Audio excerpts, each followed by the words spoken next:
Neurodivergence and screen time, hot topic.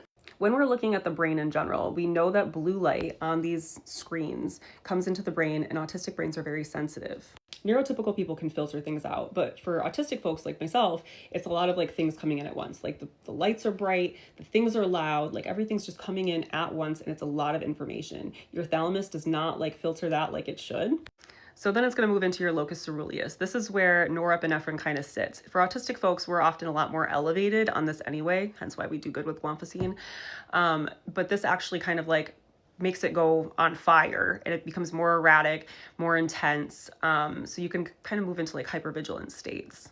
At the same time, you're getting this massive dopamine hit, and like things are making sense to you, and your brain's taking all of it in because it feels really good, right? You're getting all of the input from all different directions. But then the blue light starts messing with your melatonin cycle and starts saying like, hey, wake up, wake up.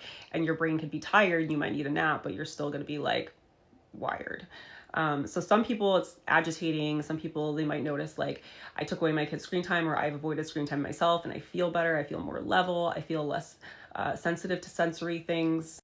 Now, like realistically, there have been studies done saying that like people who are autistic and watch screens for longer periods of time are more likely to have more autistic traits, whether that's like echolalia, whether that's stimming, whether it's like flapping, whatever. There's more hypothetically, but it didn't take into factor that like maybe just people who are autistic need screens more or utilize the screens more because it's more regulating to them.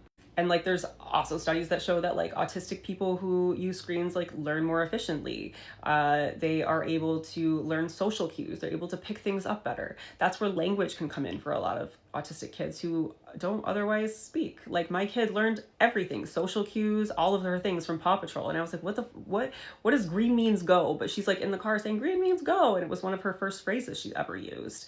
Like that was huge for us. And that was like due to screen time. I noticed if she uses too much screens, we have total dysregulation, dissociation, no interest in other things. Like her dopamine's totally affected. Like she's a different kid, and she get mean.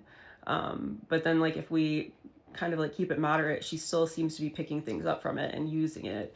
And we use it a lot. Like, how do I develop social awareness? Like, let's talk about empathy through the screens. Let's talk about kindness. So I mean, like utilizing it like that is really important too. And like sitting with kids and teaching them the social cues if you're doing that. And I mean, if you're an adult, it's just kind of like wear some blue light glasses because you don't fuck with your sleep.